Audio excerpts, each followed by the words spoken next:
વહાલા હરિભક્તો, આજના સ્વામીશ્રીના દર્શન.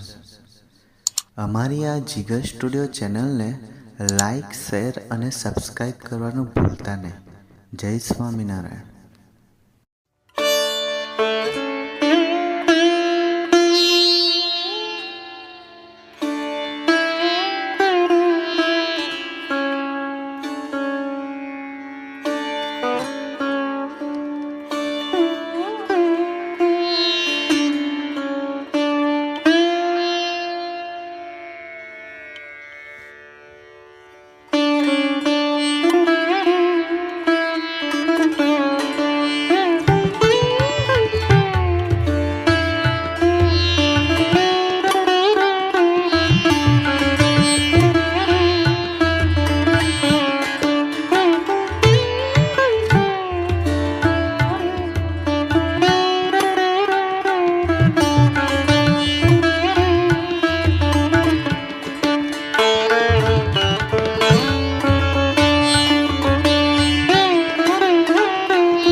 કે જ્યારે ઘરના જ માણસોથી થાકે, પોતાના જ સંતાનો હોય અને રોજ ઉઠીને તમારે એને સાચવવાના, રાખવાના અને હવે ભણાવવાના, આ ચેલેન્જીસ છે અને આ ચેલેન્જીસ બહુ સહેલી નથી. શરૂઆતમાં 1-2 દિવસ બધાને સારી એકબીજાને રાજી કરવા આપણે મથતા હોય અને પછી મતભેદ થાય, મનભેદ થાય. આગળ ઉપર જોઈએ તો બોલાબોલી થાય, નાના મોટા ઝઘડા બહુ મોટા થઈ જતા હોય છે. કોઈને ઝઘડા કરવા નથી, પણ ઝઘડા શરૂ થઈ જાય છે. અમને હમણાં સમાચાર મળ્યા કે એક ગામની અંદર આખા કુટુંબે એવો નિર્ણય લીધો હતો કે જ્યારે મા બાપ ટીવી જોતા હોય ત્યારે દીકરા દીકરીઓ મોબાઈલ ઉપર હોય, અને જ્યારે દીકરા દીકરીઓ પોતાના પ્રોગ્રામ ટીવી જોવા બેસે ત્યારે મા બાપ મોબાઈલ ઉપર હોય. આવી રીતના સવારથી સાંજ સુધી, રાતના 1 વાગ્યા સુધી એકબીજાના જુદા જુદા ગાળા પ્રમાણે એ લોકો જીવન કાઢે છે. અંદર વાતો કરવાની તો વાત જ નહીં. એક જગ્યાએ એવું થયું કે પિતાએ એને પોતાને જે ટીવી ચેનલ જોવી હતી એને ચાલુ કરી, અને પછી દીકરા આવીને એને કંઈ કાર્ટૂન સિરીઝ જોવી છે એને ચાલુ કરી. પિતાએ ફરી કર્યું, પેલાએ ફરી કર્યું, અને પછી બોલવાનું થયું. દીકરાએ એના પિતાને છૂટું રિમોટ માર્યું, પેલા એને લાફો માર્યો, છોકરાએ જમવાનું બંધ કરી દીધું. આ એવું નથી કહેતો કે આપના ઘરે થતા હશે, પણ આવા નાના મોટા ગેરસમજ અને ઝઘડા થાય છે. એમાં કરવું શું? તો એક વસ્તુ આપણે સ્વીકારવું પડે કે આ લોકડાઉન કહેતા કે ઘરમાં રહેવાની જે વ્યવસ્થા છે એ આપણા હિત માટે છે. વન્સ યુ એક્સેપ્ટ કોઈ પણ વસ્તુ સ્વીકારશો ને, પછી તમને એમાં એડજસ્ટ કરવાની એક સૂઝ પડે છે. કોઈ કહેશે કે આટલા દિવસ તો અમે ઘરે રહ્યા જ નથી, પણ જ્યારે પગ ભાંગે ત્યારે મહિનાનો ખાટલો થાય ત્યારે ક્યાં હો છો? કોઈ કહેશે કે આટલા દિવસો અમે ધંધા પાણી વગર રહ્યા નથી, પણ જ્યારે જોબ જાય અને 2 મહિના સુધી આપણે જોબ શોધતા હોય તો ક્યાં હોઈએ છે? કોઈ કહેશે કે સ્વામી પણ મારે ઘરમાં રહીને આવું કામકાજ કરવું પડે, ઘરમાં જ આપણા મા બાપ બીમાર હોય અને તમે સેવામાં હો તો નથી એડજસ્ટ કરતા. કોઈક એવું કહેશે કે સ્વામી પણ આટલી બધી તકલીફ અને ઘરમાં રહીને આપણે આપણા જ માણસો હોય અને એનું સહન કરવું.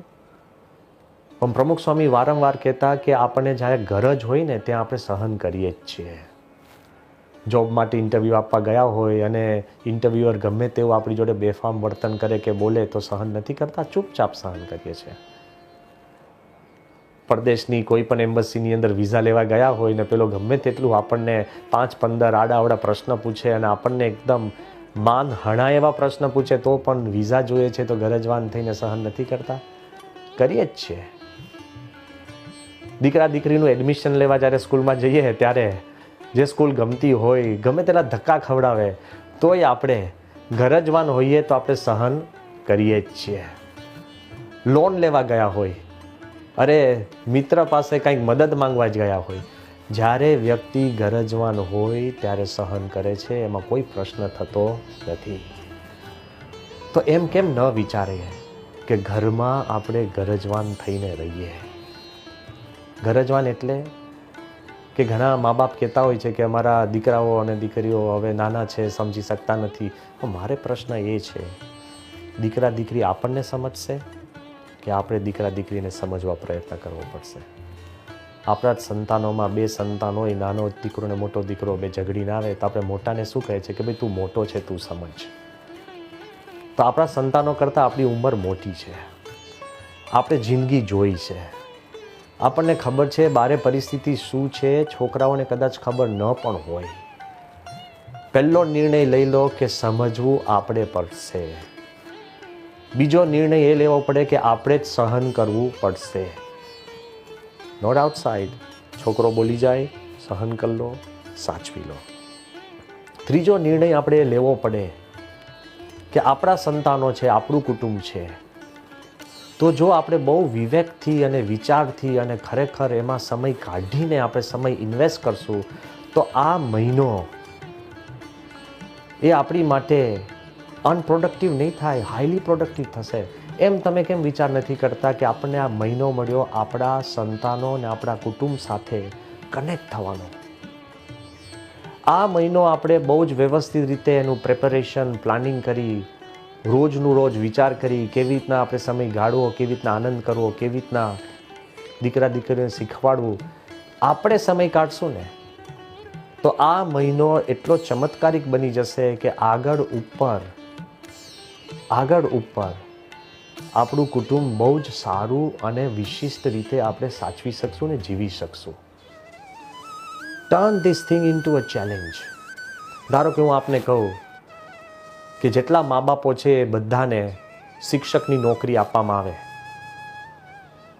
અને મહિનાનો 20,000 પગાર આપવામાં આવે અને કહે કે તમે 25 છોકરાઓ નહીં, 60 છોકરાઓ નહીં, ખાલી આ 4 છોકરાઓને તમે ટ્યુશન આપો. તમને લાગે કે બસ 4 છોકરાઓને મારે ટ્યુશન આપવામાં 20,000 રૂપિયા પગાર મળે, કેટલું બધું સહેલી વાત છે. તે 4 છોકરાઓ પણ તમારા જ છોકરાઓ, ચાલો 4 કે 2 કે 3 કે 1, જેટલું આપણું સંતાન હોય એને જ તમે સાચવવા માટે આ મહિનો કાઢવાનો હોય તો એમ કેમ નથી વિચારતા કે આ ચાન્સ છે કે મારું જે સંતાન છે, મારા જે દીકરા દીકરી છે, એને હું કેવી રીતે વિશેષ શીખવાડું. આપણા મનમાં ફિટ નથી ને એટલે આપણને બોજારૂપ લાગે છે. આપણી આ જવાબદારી માનતા નથી. આપણી પોતે જ્યારે એને જવાબદાર થઈને જવાબદારી લઈશું તો એની અંદર તમને ભગવાન કંઈક સુધારશે. અત્યારે કેટલાય બધા ઓનલાઈન પ્રોગ્રામો છે. મહંત સ્વામીની પ્રેરણાથી કેટલાય બધા બાળ કાર્યકરો, બાલિકા કાર્યકરો એ નાના નાના સંતાનોને શું કરવું, મા બાપ એની જોડે શું રમે, શું વાતો કરે, શું જુદી જુદી કહાનીઓ કહે, રામાયણ, મહાભારત, વચનામૃત ભગવાન સ્વામિનારાયણ, પ્રમુખ સ્વામી મહારાજ જેવા સંતોના જીવનમાંથી નાના નાના પ્રસંગો રોજ કહેવાની તમે એક સ્ટોરીની હેબિટ કરો. જો ક્યુરિયોસિટી ઊભી કરશો ને અને ફેસિનેશન, કોઈ પણ બાળકના મનની અંદર આશ્ચર્ય પેદા કરો, કોઈ પણ બાળકના મનની અંદર અહોભાવ પેદા કરો, આપોઆપ એ શીખવા મળશે. વાત એટલી છે કે તમને અને આપણને પોતાના સંતાનોમાં રસ છે. આપ કહેશો કે ભાઈ મને તો એવું કંઈ શીખવાડવા ફાવતું નથી, તો શીખો. રોજ તમારો અભ્યાસક્રમ એવો હોવો જોઈએ કે આજે કઈ 2 વાર્તા કેવી છે. આપણે મનમાં પ્લાન કરવું પડે કે આજે સાંજે કઈ રમત રમવી છે. આપણે કંઈક કહેવું પડે કે આજે શું રસપ્રદ મારે ઊભું કરવું છે. ઘર સભા જેવી પણ જ્યારે મહંત સ્વામીએ અને પ્રમુખ સ્વામીએ આપણને વિચાર આપ્યો છે કે અડધો કલાક બેસી અને ઘર સભાનું પ્લાનિંગ બાળકોને આપો. બાળકો કહેશે કે કોણ ધૂન કરે, કોણ વાત કરે, કોણ આ ભગવાનના શાસ્ત્રમાંથી કંઈ વાંચન કરે, કોણ આરતી કરે, જે કંઈ આપણે કરતા હોય તે. પણ આપણે સિસ્ટમની અંદર જવાબદારી લેવી પડશે. એમાં મોટામાં મોટી જવાબદારી કઈ છે? મોટામાં મોટી જવાબદારી એ મા બાપનું પોતાનું વર્તન. એકવાર 2 બાળકો પોતાના ક્લાસના વર્ગમાં એકબીજાને મારતા હતા અને ટીચરે કહ્યું, ભાઈ તમે શું મારો છો? એકબીજાને ઝઘડો ના કહે કે ના અમે મારતા જ નથી, અમે ઝઘડતા નથી, અમે તો રમત રમીએ છીએ. કે કઈ રમત રમો છો? કે we are playing mums and ડેડ્સ.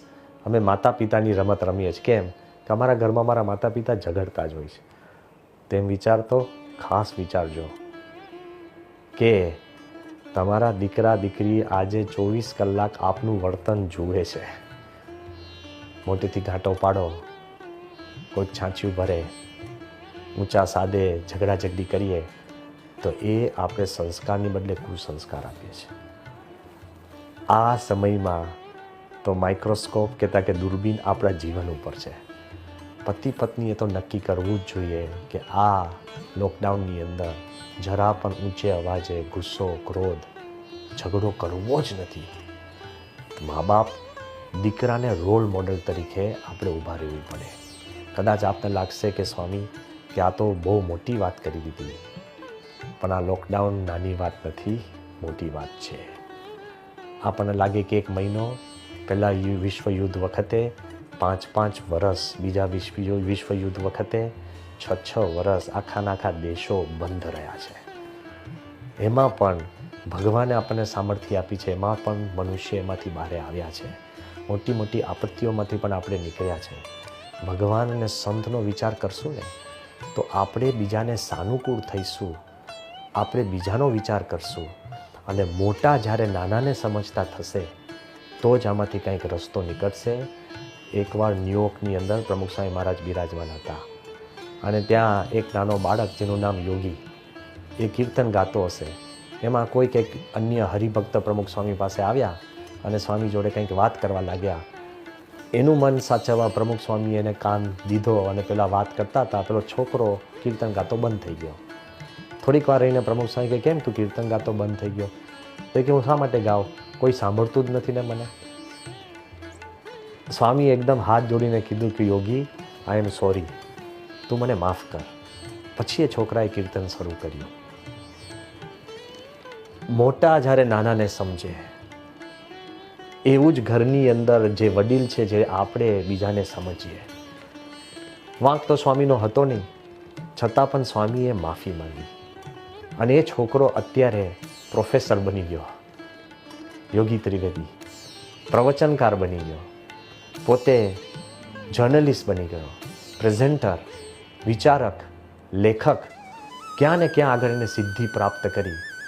પણ પ્રમુખ સ્વામી મહારાજે નાના બાળકની પણ લાગણી દુભાવવા દીધી નથી.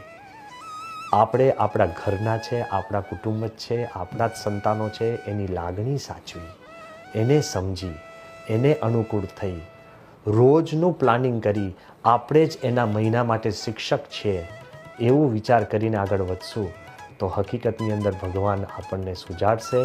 એટલું યાદ રાખજો, વી હેવ નો ચોઇસ, પસંદગી છે જ નહીં.